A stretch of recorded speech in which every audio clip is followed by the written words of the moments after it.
Buenos días, iglesia. Una vez más aquí a través de lo virtual, una vez más reunidos en cada quien en su casa. Pero sabes que hoy quiero decirte algo: que Dios bendiga tu hogar, que Dios bendiga a tu familia, que Dios bendiga las provisiones de tu hogar, que Dios te bendiga a ti, a tus hijos, a tu esposo o a tu esposa, que Dios te bendiga a ti completamente. Sabes, te damos las gracias y nos alegra muchísimo que estés aquí acompañándonos una vez más. O si eres alguien nuevo escuchando esto, te quiero dar la bienvenida. Esperamos que este tiempo sea de bendición para tu vida. Esperamos que este tiempo llene tu corazón y que el Señor sea llenándote de propósito y expectativa para todo lo que viene en este año y lo que puede pasar en el siguiente año. Antes de iniciar esta reunión virtual, yo quiero darte un anuncio antes de ir a la adoración y a la palabra. Yo quiero darte un anuncio: es que este 30 de abril de este mes, el 30 de este mes, 30 de abril, de 8 a 10 vamos a tener un tiempo de vigilia, un tiempo en el cual vamos a reunirnos virtualmente, un tiempo en el cual vamos a estar orando, un tiempo en el cual vamos a ser llenos de la palabra de Dios, y también vamos a estar compartiendo con otras personas a través de la virtualidad. Sabemos que otra vez, por todas las medidas, muchas cosas se han tenido que cerrar, se han tenido que resguardar muchas cosas, y queremos volver a retomar lo virtual. Queremos volver a tener estas experiencias virtuales, y te queremos invitar a que hagas parte este 30 de abril de 8 a 10, el tiempo de vigilia, y que puedas unirte con nosotros a alabar y exaltar el nombre de Dios. Sabes, antes de iniciar con la adoración y llegar a la palabra, yo te invito a que cierres tus ojos donde tú estás y me acompañes en esta oración. Le digas: Señor, te doy gracias por este día. Gracias por todo lo que tú me has dado. Gracias porque tú has sido bueno conmigo y con mi familia, papá. Te pido que en este momento seas tú bendiciendo mi vida, que seas tú llenando mi vida, que seas tú con tu palabra dándome una semilla a mi corazón, y que esta semilla pueda dar fruto en el momento preciso, en el lugar adecuado, en el lugar indicado, y que pueda ser de bendición para muchas otras personas. Te pido por todo, Señor, por toda mi casa. Te pido por mis negocios, te pido por mi vida. Bendícenos, guárdanos y toma el control de este tiempo. En el nombre de Jesús, amén y amén. Ahora sí, disponte para alabarlo, y que Dios te bendiga, iglesia. Estar aquí con ustedes en este día. Los quiero invitar a que tú, ahí donde te encuentras, puedas disponer tu corazón y que podamos disfrutar de este tiempo, ya que Dios se encuentra con nosotros y nosotros tenemos el privilegio de honrarle con nuestra adoración.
Hola iglesia, qué alegría es para mí poder estar una vez más con ustedes, reunidos una vez más, aún en medio de la virtualidad.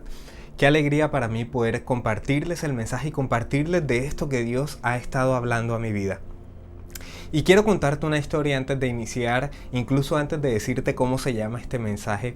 Y quiero contarte una historia de cuando yo estaba pequeño. No sé si ustedes alguna vez lo han experimentado o han visto que de pronto están orando por alguien y esa persona es tocada por el Espíritu Santo y esa persona se cae al suelo. Bueno, yo he tenido muy pocas experiencias de este tipo, pero recuerdo que la primera vez yo estaba orando, nadie estaba orando por mí, tenía a mi papá al lado de mí, los dos estábamos orando, había un predicador invitado en la iglesia y nadie estaba poniéndome las manos ni nada por el estilo. Y yo de repente sentí al Espíritu Santo en mi vida y mis piernas se sintieron débiles y yo vi que yo me estaba cayendo, pero en ese momento de pronto no entendía lo que estaba pasando y me asusté bastante y lo que hice fue agarrarme de mi papá y tratar de no caerme en ese momento.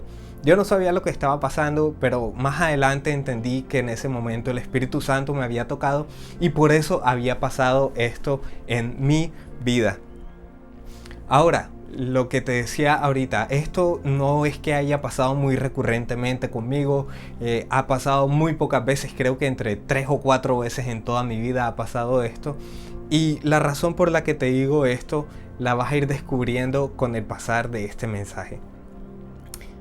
El texto, el título de esta prédica se llama El conocimiento de la resurrección. Y ahora quiero continuar con la introducción de este mensaje, el conocimiento de la resurrección, y contarte esto. Muchas veces los cristianos tendemos a ser muy sensoriales, tendemos a ser personas que necesitan estar experimentando algo con sus sentidos para poder mantener avivada la fe.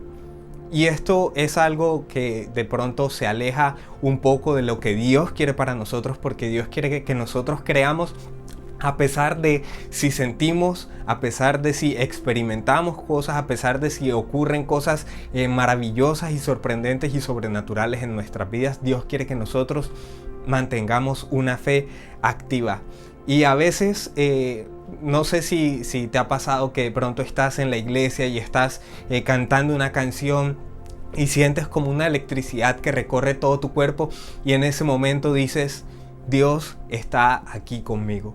Y lo dices porque sentiste algo especial en ese momento en el que estabas orando, o de repente estás cantando una adoración y de repente te quebrantas y empiezas a llorar y estás diciendo y piensas en ese momento, el Espíritu Santo me está tocando porque estoy llorando, porque está ocurriendo algo en mi vida. Y eso es a lo que me refiero. Muchas veces tendemos a creer que Dios solamente actúa cuando nosotros experimentamos algo, cuando nosotros sentimos algo, y podríamos llegar a estar basando nuestra fe cristiana en las experiencias sensoriales que podríamos llegar a tener dentro de la práctica de la fe cristiana. Y Dios no quiere, repito, Dios no quiere que esto sea así. Dios no quiere que basemos nuestra fe y que basemos nuestra creencia en Él, en si ocurren cosas en mi vida o no. También pasa que cuando Dios hace un milagro en nuestras vidas, un milagro de esos sobrenaturales en los que de pronto no tenemos dinero para absolutamente nada y sin pedirle nada a alguien, alguien llega a la puerta de nuestra casa y dice, hey, ¿sabes qué? Dios me mandó a traerte este mercado y Dios nos da eso. Y ahí decimos, wow, Dios es grandioso, Dios es sobrenatural, Dios está pendiente de mí, Dios es mi protector, Dios es mi proveedor, etcétera, etcétera. Pero cuando estas cosas no ocurren y estamos pasando por una situación de dificultad, empezamos a dudar del poder de Dios. Empezamos a poner en duda que Dios es un Dios poderoso, empezamos a poner en duda que Dios es un Dios que escucha nuestra oración, empezamos a poner en duda que Dios es un Dios que responde. Y esto si te ha pasado esto, no sientas que eres el único al que le ha pasado. Hay un pasaje en la Biblia que está en el capítulo 24 de Lucas y esto ocurre después de que ya Jesús murió. Han pasado 3 días ya, Jesús resucita, se le aparece a unas mujeres. Jesús se le aparece a estas mujeres llegan ahí, están en la tumba de Jesús. Están ahí en la tumba de Jesús, está el ángel que les dice, mira, ¿por qué buscan entre los muertos al que vivo está? Y todo esto, y ellas van y corren con los demás discípulos, a contarles esto. Pero hay algunos discípulos que aún a pesar de la historia que les contaron estas mujeres, ellos siguen incrédulos acerca de la resurrección de Cristo. Y 2 de esos discípulos deciden caminar hasta un lugar que se llama Emaús. Y durante ese camino ellos están bastante tristes, están de pronto muy afligidos en su corazón. Y dice la palabra de Dios que en ese momento Jesús se les aparece y empieza a caminar con ellos. Pero sus ojos tenían como un velo que ellos no podían ver que el que caminaba con ellos era Jesús. Y el primer punto de este pasaje, de esta enseñanza que te quiero dar es... El primer punto dice así: incredulidad en la experiencia personal. Y déjame leerte estos versículos. Está en Lucas 24:19. Jesús les pregunta por qué están tan tristes. Y estos discípulos le responden a Jesús de la siguiente manera. Dice así, Lucas 24, versículo 19. Jesús preguntó, ¿qué ha pasado? Ellos le respondieron, lo que le han hecho a Jesús, el profeta de Nazaret. Para Dios y para la gente Jesús hablaba y actuaba con mucho poder, pero los sacerdotes principales y nuestros líderes lograron que los romanos lo mataran clavándolo en una cruz. El versículo 21 dice, nosotros esperábamos que él fuera libertador de Israel, pero ya hace 3 días que murió. Entonces me parece interesante de estas palabras de los discípulos que ellos ya habían escuchado aquella historia en la que las mujeres les habían dicho que Jesús había resucitado, pero ellos cuando le están contando esto o la versión de los hechos a Jesús, pero sin saber que la persona que está ahí con ellos es Jesús, ellos les dicen, hey, ¿sabes qué? Jesús, el profeta de Nazaret. Primero dejaron de reconocerlo como Jesús se había presentado delante de ellos, como el Hijo del Dios viviente, como el Mesías, el enviado, el libertador, el Salvador. Y también confirman diciendo, pero ya hace 3 días que murió.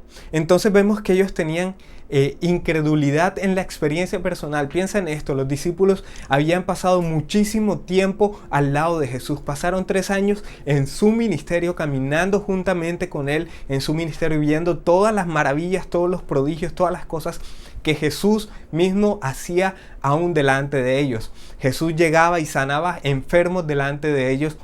Jesús llegaba, multiplicaba comida delante de ellos y ellos estaban ahí viendo todo esto. No solamente estaban viendo todo esto, sino que también fueron enseñados directamente por Jesús. En varias ocasiones Jesús los apartó y les dijo, miren, es necesario que yo sufra, es necesario que yo muera, pero no se preocupen que al 3er día yo voy a resucitar. Y ellos habían experimentado todo esto de primera mano con Jesús. Pero en este momento en el que de pronto ellos se encontraban angustiados, se encontraban tristes, empezaron a dudar de la experiencia personal que habían ellos tenido con Jesús. Empezaron a dejar que la incredulidad creciera en ellos a pesar de todo lo que habían ya vivido con Jesús. Y así como estos discípulos, a nosotros puede que nos pase algo parecido. Puede que nosotros llevemos bastante tiempo viviendo en el Evangelio. Puede que nosotros en nuestro caminar con Cristo en el Evangelio, nosotros hayamos experimentado milagros, hayamos experimentado una sanidad sobrenatural en nosotros, en un familiar de nosotros. Puede que nosotros hayamos experimentado la provisión sobrenatural y oportuna de Dios en nuestras vidas. Pero si llega un momento en el que estamos angustiados, llega un momento en el que nos encontramos tristes, nos encontramos solos, nos encontramos deprimidos, podríamos llegar a tener incredulidad aún en nuestra propia experiencia personal. Así como le estaba pasando a los discípulos en ese momento, a nosotros podría llegar a pasarnos exactamente lo mismo. podríamos llegar a dudar del poder de Dios en nuestras vidas. Mira lo que me parece interesante, que los discípulos, a pesar de haber conocido a Jesús y haber tenido sus enseñanzas, en este momento ellos dicen, ¿sabes qué? Es que pasó que agarraron y mataron a Jesús, el profeta de Nazaret. Dejaron de creer que él era el Hijo de Dios y lo convirtieron en un simple profeta. Y no solamente eso, sino que ellos estaban, mira lo que dice el versículo 21, y nosotros esperábamos que él fuera el libertador de Israel, pero ya hace 3 días que murió. Hay algo interesante que pasa con el pueblo judío y la venida de Cristo, y la razón por la cual muchos judíos aún no reconocen la venida de Cristo como la venida del Mesías, del Salvador prometido. Y es porque los judíos estaban esperando un libertador que viniera con poder a salvarlos, que viniera de pronto con una espada a traer libertad de la opresión del pueblo romano en ese momento. Pero Jesús llegó a hacer algo completamente diferente. Mira, la palabra de Dios dice en Lucas 19:10, dice, yo, el Hijo del Hombre, he venido para buscar y salvar a los que viven alejados de Dios. Dios sí mandó un Salvador, pero no el Salvador que el pueblo judío estaba esperando. Dios envió un Salvador que estaba preocupado por las almas, más que por la situación político-económica de una nación. Y como los discípulos no recibieron a ese Salvador que ellos estaban esperando, empezaron a tener incredulidad en su experiencia personal. Y hay momentos en los que a ti y a mí nos pasa que de pronto estamos pasando por una situación en nuestra vida y porque sencillamente Dios no nos está respondiendo como nosotros esperamos que Él nos responda, así como los discípulos estaban esperando un Salvador que los librara de la opresión del pueblo romano, pero ese Salvador no llegó, sino que llegó un tipo distinto de Salvador. Entonces, de la misma manera, cuando nosotros no recibimos la respuesta que estamos esperando de parte de Jesús, empezamos a tener incredulidad en la experiencia personal que ya hemos vivido, en lo que conocemos de Dios. Avanzando con esta historia y ya entrando al segundo punto, que es incredulidad en la experiencia de otros. Lucas 24:22 dice así, esta mañana, siguen hablando los discípulos, algunas de las mujeres de nuestro grupo nos dieron un gran susto. Ellas fueron muy temprano a la tumba y nos dijeron que no encontraron el cuerpo de Jesús. También nos contaron que unos ángeles se les aparecieron y les dijeron que Jesús estaba vivo.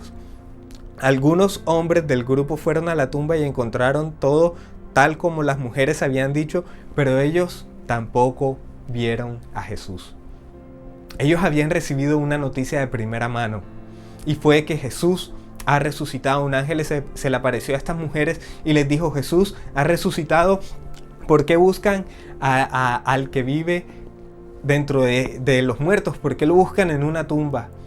Y ellos reciben esta noticia de primera mano, pero aún así, a pesar de que están escuchando acerca de la resurrección de Jesús, tuvieron incredulidad en la experiencia de otros. Y así como a estos discípulos, también de pronto a nosotros nos puede pasar algo similar, y es que empezamos a dudar de Jesús, y no solamente basados en nuestra experiencia personal, sino que de pronto llevamos mucho tiempo asistiendo a una iglesia, escuchando las enseñanzas de un pastor que nos predica.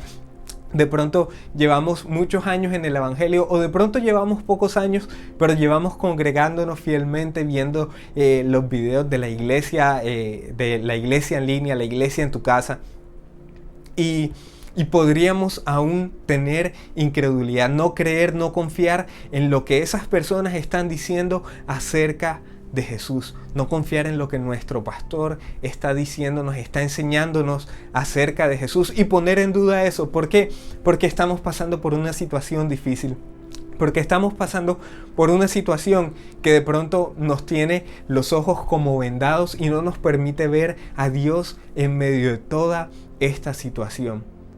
Hemos puesto tanto nuestra fe, o el fundamento de nuestra fe, en las experiencias, en lo sensorial, en lo maravilloso, en lo milagroso, que cuando eso deja de ocurrir, empezamos a perder nuestra fe y ya no importa nuestra experiencia personal pasada, tampoco importa lo que otras personas nos han contado acerca de Jesús o nos están enseñando acerca de Jesús, y empezamos a tener incredulidad, empezamos a dejar de creer. Pero esta historia sigue avanzando y lo que viene me inquietó demasiado y me enseñó bastante a mi vida. Y el tercer punto es: el conocimiento está en la palabra. El conocimiento en la palabra. Mira lo que dice Lucas 25, Lucas en el versículo 25 de este pasaje que estamos leyendo. Y aquí ya Jesús reprende a los discípulos y les dice: tan tontos son ustedes que no pueden entender. ¿Por qué son tan lentos para creer todo lo que enseñaron los profetas? ¿No sabían ustedes que el Mesías tenía que sufrir antes de subir al cielo para reinar? Luego Jesús les explicó todo lo que la Biblia decía acerca de él. Empezó con los libros de la ley de Moisés y siguió con los libros de los profetas. Me gusta bastante que la forma como Jesús los reprende y la forma como Jesús quiere demostrarles que Él está vivo y que el Mesías sí vino y que el Salvador sí vino es a través de la enseñanza bíblica.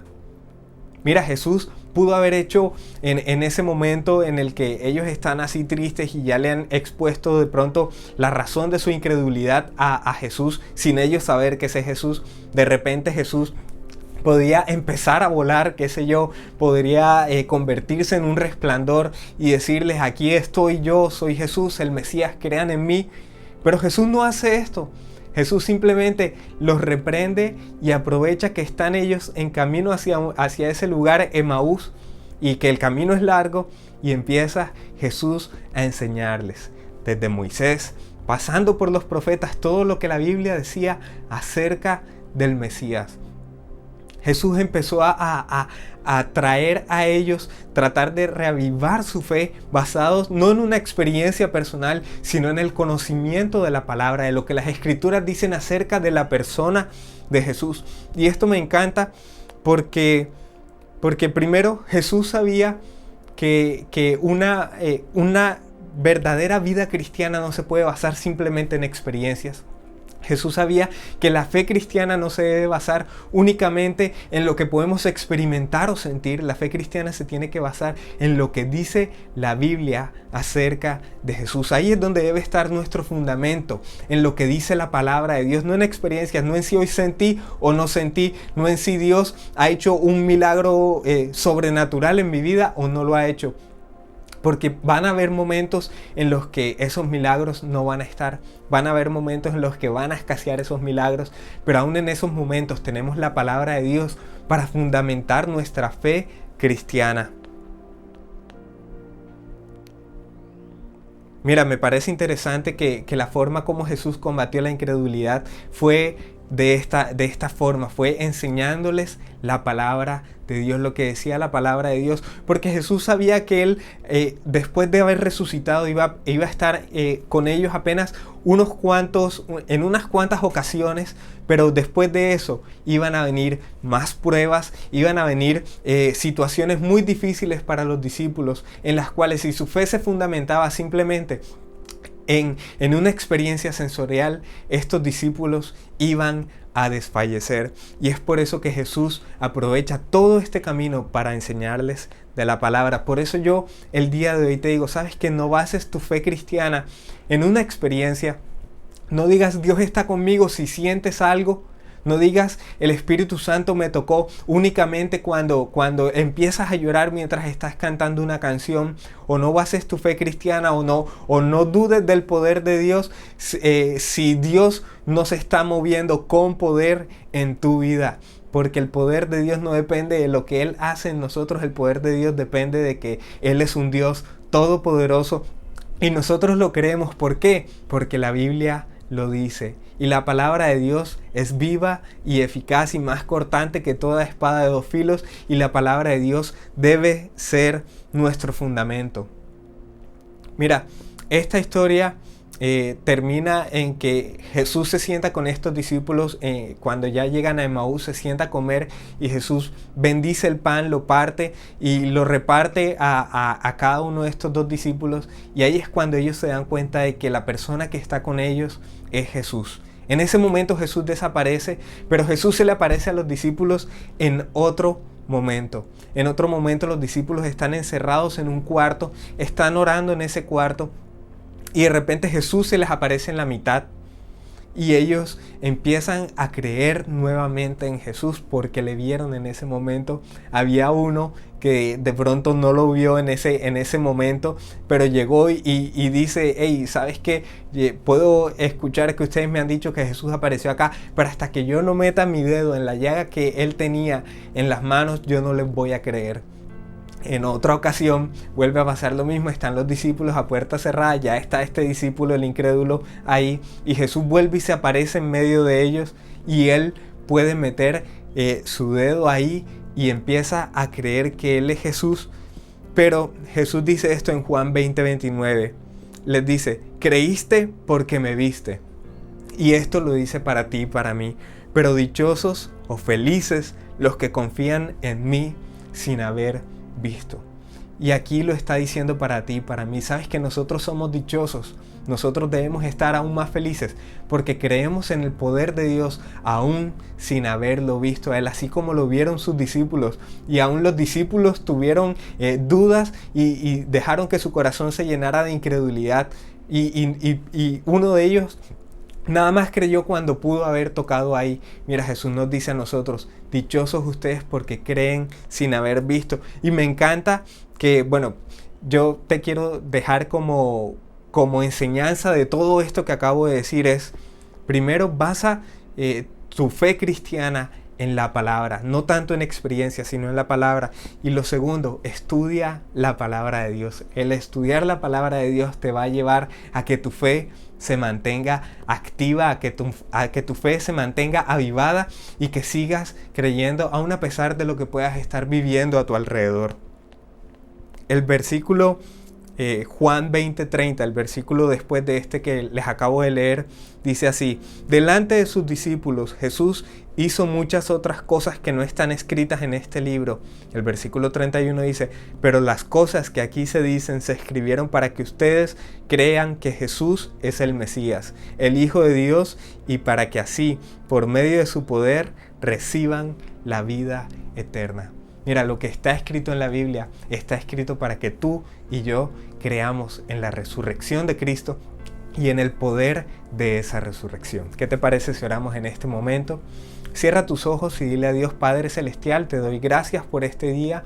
Gracias, Señor, porque tú has hablado a mi vida, Señor. Hoy venimos delante de ti, Señor, a pedirte perdón, porque sabemos que en algunos momentos nos hemos vuelto muy sensoriales, Señor, y hemos querido basar nuestra fe cristiana en lo que podríamos llegar a sentir, en de pronto que se nos erice la piel mientras estamos orando, o si empezamos a llorar sin saber el por qué mientras estamos escuchando una canción, Padre Celestial. Y eso está bien, Señor, pero no queremos que nuestra fe cristiana esté basada en eso, Señor. Queremos basar nuestra fe en lo que conocemos de ti, Señor, en lo que tú nos diste a conocer de ti, Señor, y eso es a través de tu palabra, Señor. Danos cada día más deseo de conocerte a través de tu palabra, Señor, de escudriñar cada vez más y más tus escrituras, Señor, y saber cada vez más y más de ti, Señor, a través de lo que tú has escrito, has dejado escrito en la palabra, Señor, así como dice tu palabra, para que nosotros creamos en tu poder, Padre Celestial. Ayúdanos a fundamentar nuestra fe cristiana, Señor, en tu palabra, Señor, y a permanecer constantemente meditando en ella de día y de noche, Padre Celestial, así como nos lo ordena tu palabra, Señor. Te lo pedimos en Cristo Jesús. Amén y amén. Iglesia, Dios te bendiga. Gracias por acompañarnos en nuestra reunión virtual de Centro Bíblico Bucaramanga. Recuerda que nuestra reunión virtual es todos los domingos a las 10 de la mañana por nuestro canal de YouTube Centro Bíblico BGA. Y no olvides visitar nuestro portal web www.cbibucaramanga.com para enterarte de todas las actividades que tenemos programadas durante el mes. Somos Centro Bíblico.